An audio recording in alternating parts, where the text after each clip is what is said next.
جی، باب التطبیق فی الرکوع، یہ باب ہے رکوع میں ہاتھوں کو ملانے کے بارے میں۔ تو تطبیق کا مطلب یہ ہوتا ہے کہ رکوع اور تشہد دونوں میں دونوں ہاتھوں کو ملا کر دونوں رانوں کے درمیان کمان کی طرح رکھ لیا جائے۔ دیکھیے تشہد میں بھی اس طرح سے ہاتھوں کو رکھا جاتا ہے کمان کی طرح سے، اور رکوع میں بھی۔ تو اس کے بارے میں پہلا موقف یہ ہے کہ یہ رکوع اور تشہد میں مسنون ہے۔ حضرت علقمہ اور حضرت ابراہیم النخعی کا یہ مسلک ہے۔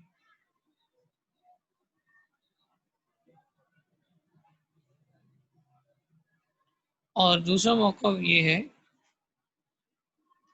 رکوع میں ہاتھوں کو سیدھا کر کے انگلیوں کو کشادہ کر کے گھٹنوں پر رکھ لے، اور تشہد میں ہاتھوں کو دونوں رانوں پر رکھ لیا جائے۔ تطبیق مسنون نہیں ہے۔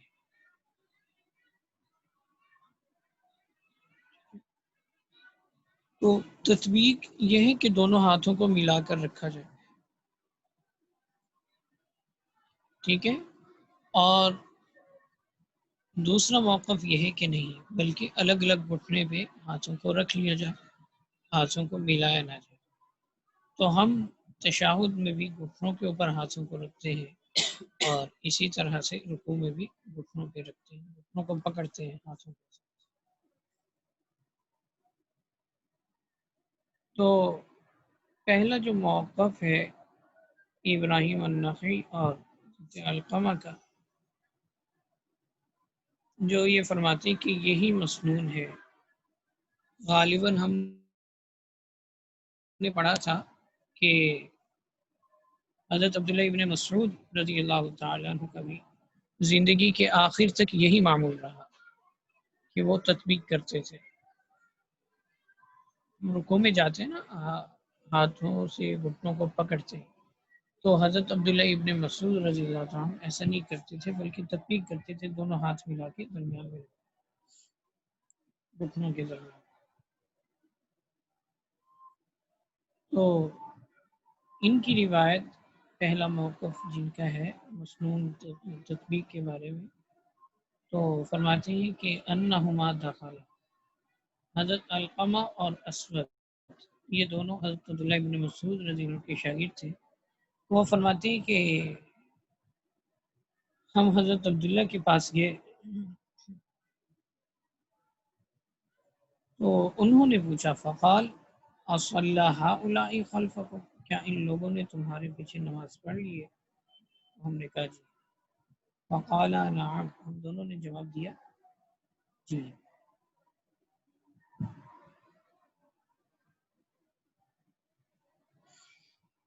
وہ فرماتے ہیں کہ فقام بینہما، حضرت عبداللہ ابن مسعود رضی اللہ تعالیٰ ہمارے درمیان میں کھڑے ہوئے، تو وجعل احدہما عن یمینہ، ایک کو دائیں کر دیا، والآخر عن شمالہ، دوسرے کو بائیں کر دیا۔ ثم رکعنا، پھر رکوع کیا ہم نے، فوضعنا ایدینا، ہم نے رکھا اپنے ہاتھوں کو، علی رکوبنا، اپنے گھٹنوں کو، فضرب ایدینا، تو انہوں نے ہمارے ہاتھوں پر مارا، ضرب لگائی، فطبق، ثم طبق بیدیہ، فرماتے ہیں کہ انہوں نے ہاتھوں پر ضرب لگائی اور ان کو جمع کر دیا، پھر اپنے دونوں ہاتھوں کو اسی طرح سے جمع کر کے دونوں رانوں کے درمیان رکھ لیا۔ پھر جب وہ نماز پڑھ چکے، فلما صلی قال ہکذا فعل النبی صلی اللہ علیہ وسلم، انہوں نے فرمایا کہ نبی علیہ الصلوۃ والسلام اسی طرح سے نماز پڑھا کرتے تھے۔ عجیب بات ہے، احناف جو ہے نا وہ ان کے اس مسلک پر اس قول پر عمل نہیں کرتے۔ اسی طرح سے اگلی روایت ہے اسود سے، وہ بھی اسی طرح سے ہے، کچھ مضمون اس میں مختلف ہے تو ہم اس کو پڑھ لیتے ہیں۔ فرماتے ہیں دخلت انا وعلقمۃ علی عبد اللہ، تو ہم گئے حضرت عبداللہ کے پاس، فقال اصلی هؤلاء خلفکم، کیا ان لوگوں نے تمہارے پیچھے نماز پڑھ لی ہے؟ فقلنا نعم، ہم نے عرض کیا جی ہاں۔ قال فصلوا، انہوں نے فرمایا کہ نماز پڑھو دوبارہ، فصلی بنا، انہوں نے ہمیں نماز پڑھائی، فلم یأمرنا بأذان ولا اقامت، ہمیں اذان اور اقامت کا حکم نہیں دیا، کیونکہ یہ نماز نہیں تھی باقاعدہ طور پہ، بلکہ ان کو سکھلانے کے لیے نماز کی حیت اختیار کی جا رہی ہے۔ وقمنا خلفہ، ہم ان کے پیچھے کھڑے ہوئے، فقدمنا، اور وہ ہمارے آگے کھڑے ہوئے، فقدمنا، اور ہم ان کے پیچھے کھڑے ہوئے لیکن انہوں نے ہمیں آگے کیا، اور ایک کو اپنے دائیں جانب کھڑا کر لیا اور دوسرے کو بائیں جانب کھڑا کر لیا۔ جب ہم نے رکوع کیا اپنے ہاتھوں کو انہوں نے رکھا، جب رکوع کیا انہوں نے تو اپنے دونوں ہاتھوں کو رکھا، بین رجلہ، ٹانگوں کے درمیان، تو ہم نے ایسے ہی جیسے عام رکوع کیا جاتا اس طرح سے کیا۔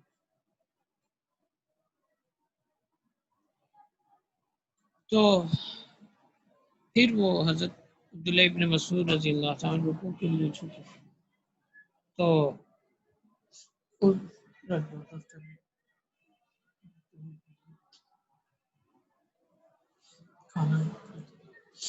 تو فرماتے ہیں کہ اسود کہتے ہیں کہ انہوں نے میرے دونوں ہاتھوں کو میرے گھٹنوں پر مارا اور اپنے ہاتھ سے ملانے کا اشارہ کیا۔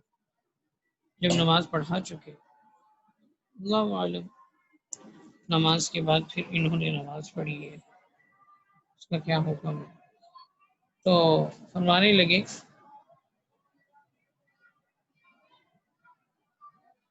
جب تم تین ہو تو برابر میں کھڑی ہو کر نماز پڑھا کرو، ٹھیک ہے۔ حالانکہ دو کے بارے میں یہ حکم ہے کہ اگر ایک مقتدی ہو، ایک امام ہو، تو پھر وہ برابر میں کھڑے ہوں گے، مطلب یہ کہ مقتدی پیچھے کھڑا نہیں ہوگا فاصلے، بلکہ ساتھ امام کے ساتھ کھڑا ہوگا لیکن ذرا سا پیچھے ہوگا، اور اگر اس سے تعداد بڑھ جائے تو ایک کو آگے بڑھا دو اور وہ تسبیح کرے، اور پھر وہ اپنی رانوں کے درمیان دونوں بازوں کو پھیلا لے، تو کہ میں فرمایا کہ گویا کہ میں رسول اللہ صلی اللہ علیہ وسلم کی انگشت مبارکہ کو پکڑ لیا۔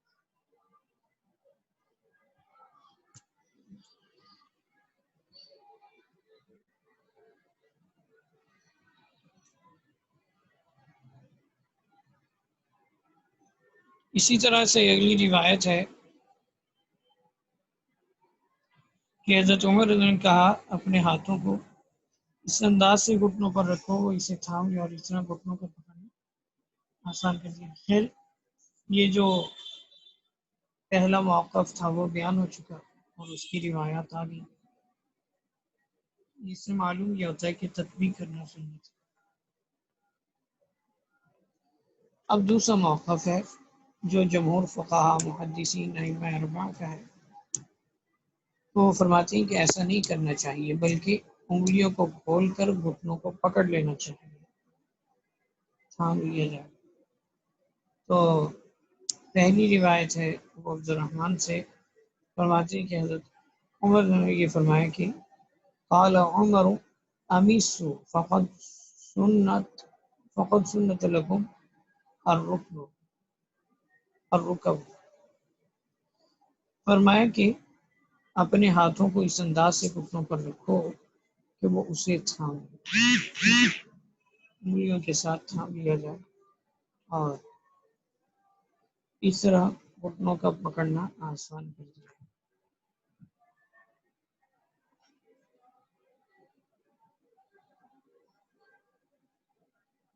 اگلی روایت ہے ابو مسعود بدری رضی اللہ تعالی عنہ، صحابی ہیں۔ انہوں نے تابعین سے کہا الا اریکم صلاۃ رسول اللہ صلی اللہ علیہ وسلم، کیا میں تمہیں نہ دکھلاؤں، نہ سکھلاؤں کہ نبی علیہ الصلوۃ والسلام کیسے نماز پڑھتے تھے؟ فذکر حدیثا طویلا، تو ایک لمبی حدیث مبارکہ ذکر کی، یعنی ساری بات تفصیل سے بتلائی، کیسے آپ نیت باندھتے تھے، تکبیر تحریمہ کہتے تھے، ہر ساری بات سلام تک ذکر کی۔ لیکن جو بات یہاں پر چل رہی ہے کہ رکوع کیسے کیا جائے گا، تو فقط اتنی بات کو لیا ہے۔ ثم قال ثم ركع فوضع كفيه على ركبتيه وفصلت اصابعه على ساقيه، انہوں نے فرمایا ابو مسعود بدری رضی اللہ تعالی عنہ کہ نبی علیہ الصلوۃ والسلام نے رکوع فرمایا اور اپنی ہتھیلیوں کو اپنے گھٹنوں پر رکھا اور انگلیوں کو جدا رکھا۔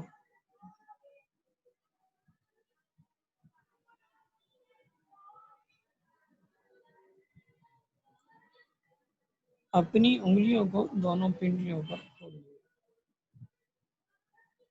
یہ یعنی گھٹنوں سے ذرا نیچے جو ٹانگ کا ہڈی کا حصہ گھٹنوں سے متصل ہے وہ فرما رہی کہ ان پر کھول دیا، گھٹنوں کو پکڑ لیا۔ مطلب یہ کہ ہتھیلی جو ہے وہ گھٹنوں کے بالمقابل اس کے اوپر آ گئی اور نیچے جو گھٹنوں سے متصل ٹانگوں کا حصہ ہے تو وہاں پر انگلیوں کو پھیلا دیا، کھول لیا۔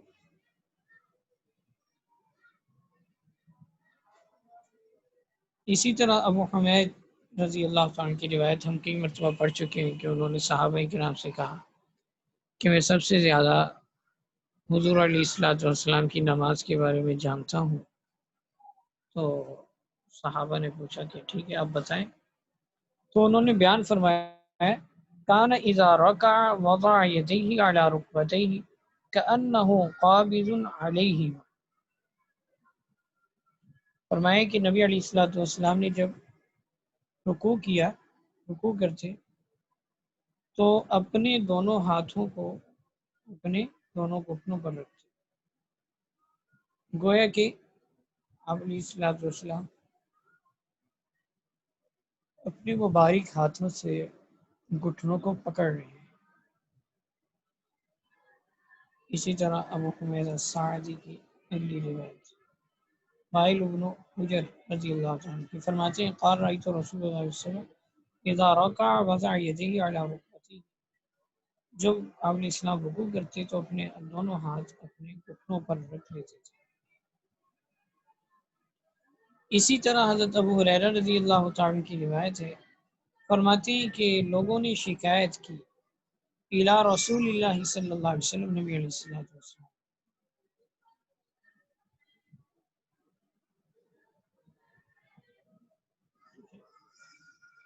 تو التفرج فی الصلاۃ، نماز میں کہ ہم کھل جاتے ہیں تو جب رکوع میں جاتے ہیں تو کیسے کریں؟ فقال رسول اللہ صلی اللہ علیہ وسلم استعینوا بالرکب، فرمایا کہ اپنے ہاتھوں سے گھٹنوں کو پکڑ لیں، استعین بالرکب، گھٹنوں سے معاونت لو۔ تو یہ آثار جو ہیں یہ پہلی روایات سے معارض،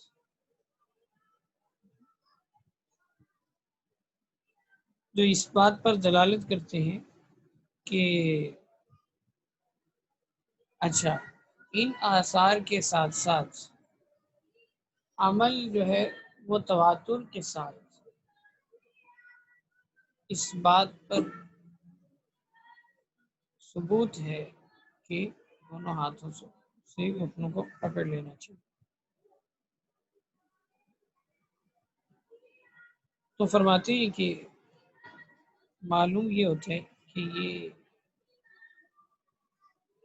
جو پہلے روایات ذکر کی ہیں تطبیق کے بارے میں وہ منسوخ ہے، ٹھیک ہے، لیکن فرماتے ہیں کہ ہم نے تلاش کیا کہ ہمیں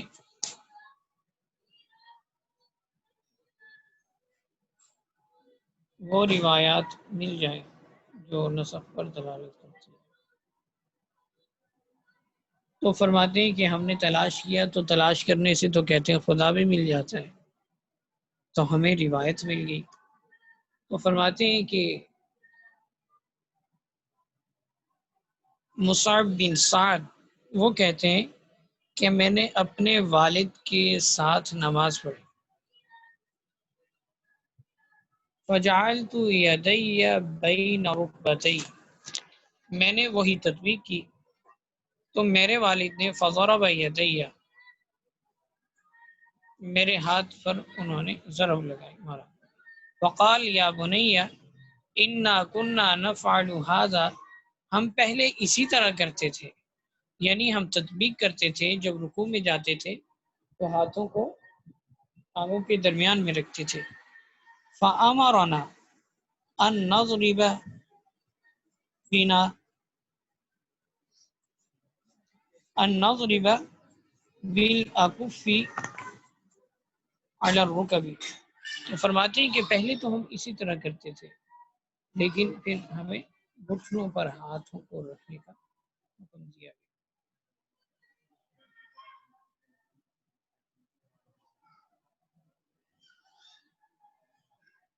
تو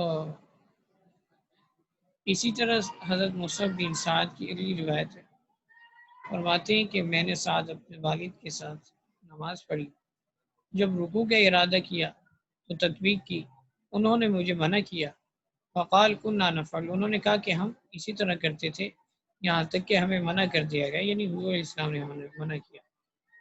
تو ان روایات سے معلوم یہ ہوا کہ تطبیق کی روایات منسوخ ہیں اور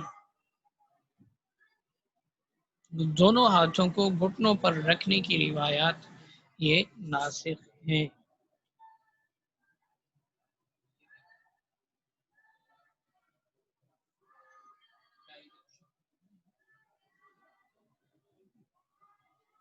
تو لہذا ہم منسوخ کو متروک کر دیں گے اور ناسخ پر عمل کریں گے۔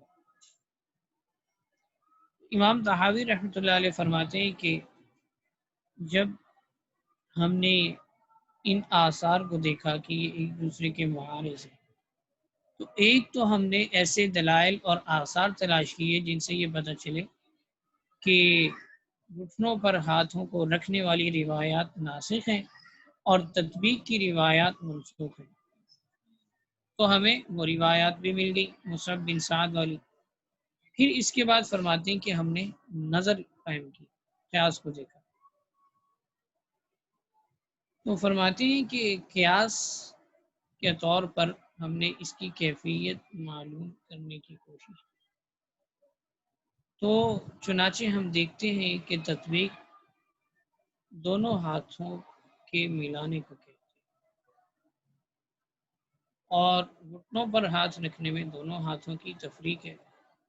تطبیق تفریق کے معارض، پہلے تطبیق تھی، بعد میں تفریق کا حکم دیا گیا، تو تفریق ناسخ ہوئی اور تطبیق منسوخ ہوئی۔ تو فرماتے ہیں کہ بس ہم نے چاہا کہ اس کا حکم نماز میں اس کے ہم شکلوں کے ساتھ معلوم کریں، ٹھیک ہے، قیاس کریں دوسری چیزوں کو۔ چنانچہ ہم نے دیکھا کہ رکوع اور سجدے میں اعضاء کو الگ الگ رکھنا آپ علیہ الصلوۃ والسلام کی اجماعی سنت، اور یہ اعضاء کو الگ الگ رکھنے سے ادا ہوتی ہے نماز، جس طرح کی مثال کے طور پہ دونوں قدموں کو الگ رکھنا چاہیے، ٹھیک ہے، تو اعضاء کو الگ الگ رکھنے کا حکم دیا گیا۔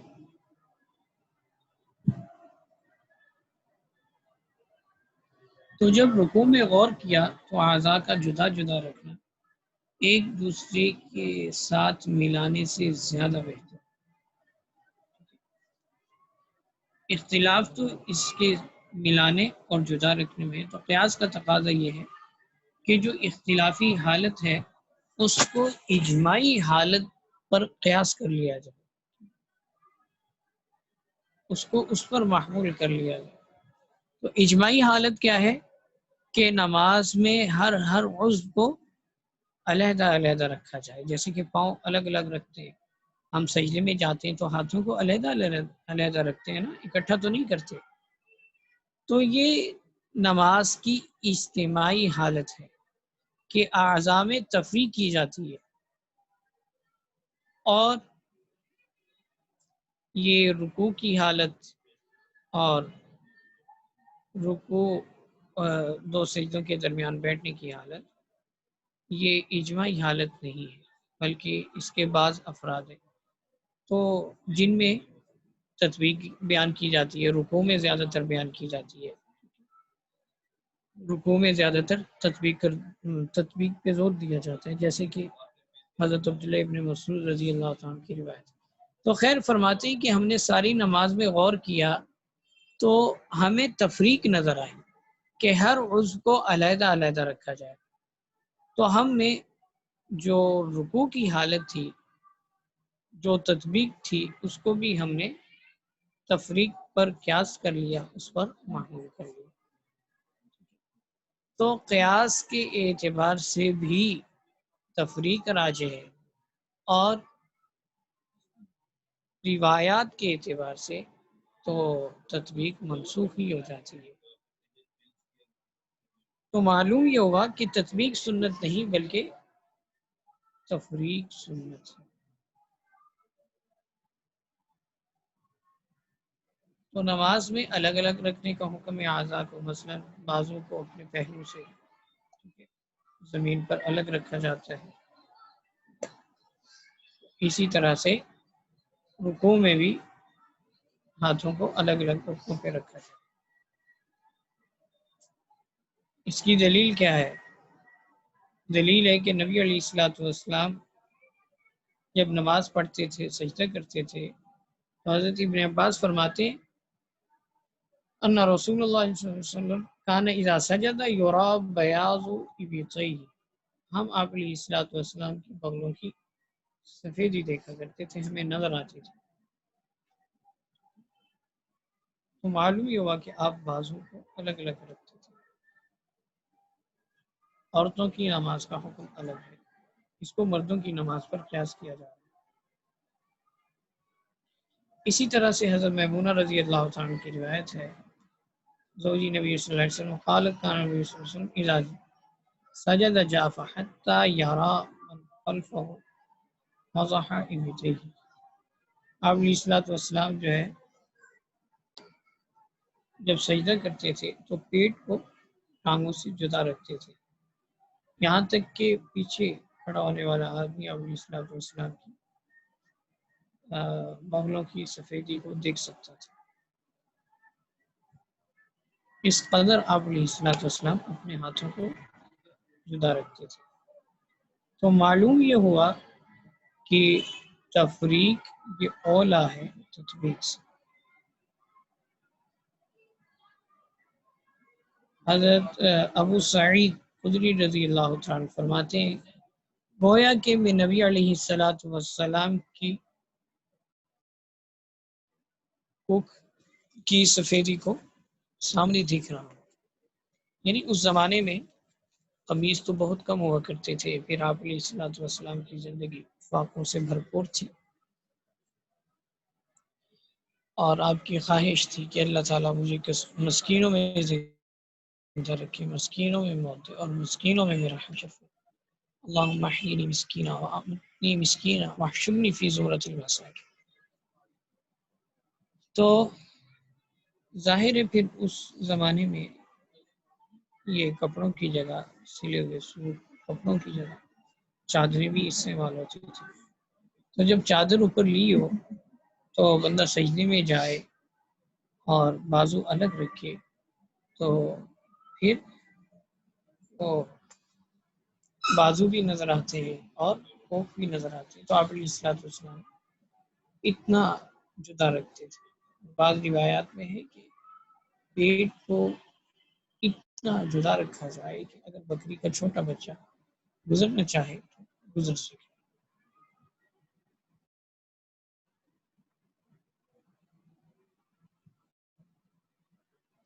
تمام روایات جو آگے امام طحاوی رحمۃ اللہ علیہ ذکر ہمارے ان کا مضمون یہی ہے. تو آخر میں فرماتے ہیں کہ جب سنت یہ ہے کہ اعضاء کی تفریق کی جائے، تطبیق نہ کی جائے، لا الصاقہا ان کو ملایا نہ جائے، تو پھر معلوم یہ ہوتا ہے کہ تطبیق کا جو قول ہے وہ منسوخ ہے اور تفریق کی روایات راجح اور ناسخ ہے.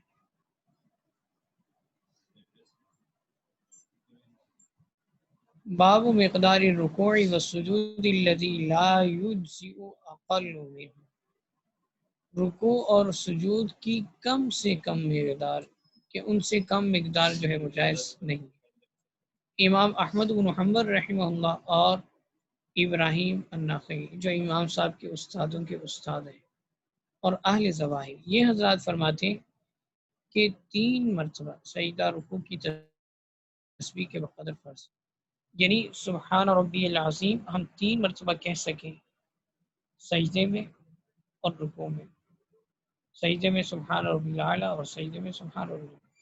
اتنی مقدار میں رکوع اور سجود یہ فرض ہے. ٹھیک ہے. احناف، شوافع اور مالکیہ یعنی جمہور فقہا یہ فرماتے ہیں کہ اتنی دیر رکوع اور سجدہ فرض ہے کہ طمانینت حاصل ہو جائے، یعنی اعضاء جو ہیں وہ اطمینان سے اپنی اپنی جگہ پر آ جائیں. گویا کہ اس کی مقدار یوں سمجھیں کہ 1 مرتبہ سبحان ربی الاعلیٰ سبحان ربی الاعلیٰ، اتنی مقدار میں رکوع اور سجود فرض ہیں جمہور فقہا کے نزدیک. اس سے کم مقدار اگر کی تو پھر نماز ادا نہیں ہوگی، یعنی رکوع اور سجدے کا اعتبار نہیں ہوگا جب اس کی فرض مقدار کو پورا نہیں کیا جائے گا. 3 مرتبہ تسبیح کی مقدار جو امام احمد بن حنبل فرماتے تھے تو ان کی روایت ذکر کی ہے حضرت عبداللہ ابن مسعود رضی اللہ تعالیٰ عنہ سے. فرماتے ہیں کہ نبی علیہ السلام نے ارشاد فرمایا اذا قال احدکم فی رکوعہ سبحان ربی العظیم ثلاثا. نبی علیہ السلام نے ارشاد فرمایا کہ جب تم میں سے کوئی ایک رکوع میں سبحان ربی العظیم 3 مرتبہ کہہ دے فقد تم رکوعہ تو اس کا رکوع مکمل ہو جائے گا. وذالک ادنیٰ، فرمایا کہ یہ اس کا کم تر درجہ ہے، سب سے کم درجہ یہی ہے کہ 3 مرتبہ سبحان ربی العظیم. اچھا وَإِذَا قَالَ فِي سُجُودِهِ، اور جب سجدے میں کہ سبحان ربی الاعلیٰ ثلاثا 3 مرتبہ فقد تم السجود، اس نے اپنے سجدوں کو پورا کر لیا. وذالک ادنیٰ، اور یہ اس کی کم سے کم مقدار ہے، ادنیٰ درجہ ہے. تو اس روایت کی وجہ سے امام احمد بن حنبل رحمہ اللہ یہ فرماتے ہیں کہ رکوع اور سجود کی کم سے کم مقدار 3 مرتبہ سبحان ربی العظیم، 3 مرتبہ تسبیح. ٹھیک ہے.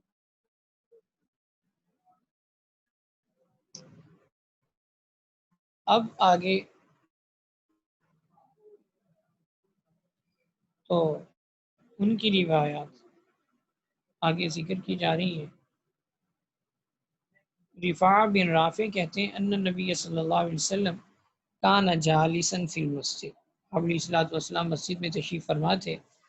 فدخل رجل، ایک آدمی آیا اس نے نماز پڑھی. فصلی ورسول اللہ صلی اللہ علیہ وسلم ينظر الیہ، نبی علیہ الصلوۃ والسلام اس کی طرف دیکھ رہے تھے.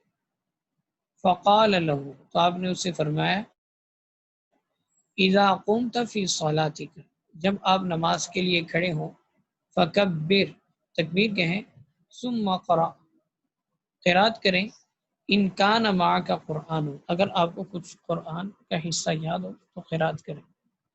فإن لم يكن معك قرآن، اگر قرآن کریم کا کوئی حصہ یاد نہیں ہے، فاحمد اللہ، تو اللہ تعالیٰ کی حمد و ثنا کریں، وکبر وحلل، ٹھیک ہے، تکبیر کہیں اور لا الہ الا اللہ پڑھیں، ثم ارکع، پھر آپ رکوع کریں، حتی تطمئن راکعا، یہاں تک کہ اطمینان حاصل کر لیں، چاہے ایک مرتبہ تسبیح کی مقدار ہی کیوں نہ ہو، ٹھیک ہے، اطمینان حاصل کر لیا۔ ثم قم، پھر آپ کھڑے ہوں، حتی تعدل قائما، یہاں تک کہ سیدھے کھڑے ہو جائیں۔ ثم اسجد، پھر سجدہ کریں، حتی تطمئن ساجدا، یہاں تک کہ اطمینان حاصل کر لیں سجدے میں۔ ثم اجلس، پھر آپ بیٹھیں، حتی تطمئن جالسا، یہاں تک کہ اطمینان سے بیٹھ جائیں۔ فإذا فعلت ذلك فقد تمت صلاتك، جب آپ ایسا کر لیں تو آپ کی نماز تمام ہو جائے گی۔ وما انقصت من ذلك، آپ نے اس میں سے کچھ کم نہیں کیا۔ فإنما تنقص من صلاتك، کہ آپ کی نماز ناقص۔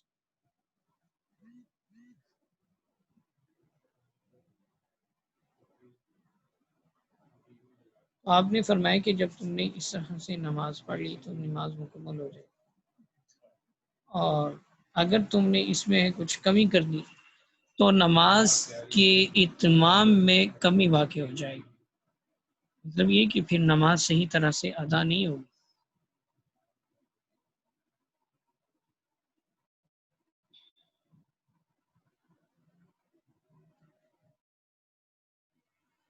حضرت ابو ہریرہ رضی اللہ تعالیٰ عنہ سے روایت ہے، نبی علیہ الصلوۃ والسلام سے اسی طرح سے روایت کرتے ہیں۔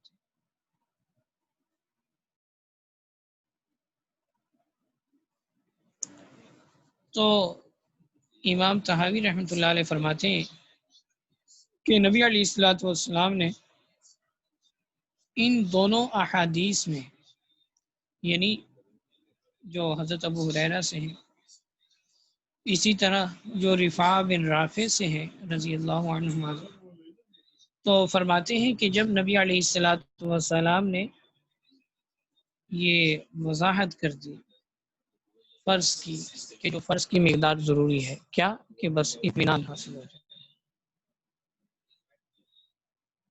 اور اس کے بعد نماز مکمل ہو جائے گی، نماز کے اطمینان ہو جائے گا۔ اس سے معلوم یہ ہوا، ہم نے یہ بات جان لی کہ جس میں 3 مرتبہ تسبیح پڑھنے کی مقدار کا ذکر ہے، اس سے مراد اس کا افضل درجہ ہے۔ افضل تو یہ ہے کہ رکوع اور سجدے میں 3 مرتبہ تسبیح پڑھی جائے اور اتنی مقدار میں ٹھہرا جائے، مگر اگر کوئی ایسا نہیں کرتا بلکہ ایک تسبیح کی مقدار رکھتا ہے تو پھر بھی اس کی نماز ہو جائے گی، کامل ہوگی۔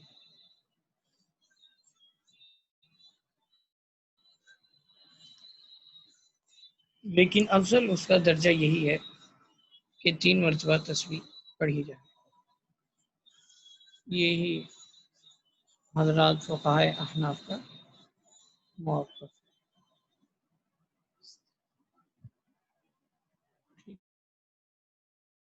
رکوع اور سجدے کی تسبیح کے بارے میں اگلا باب میں انشاءاللہ العزیز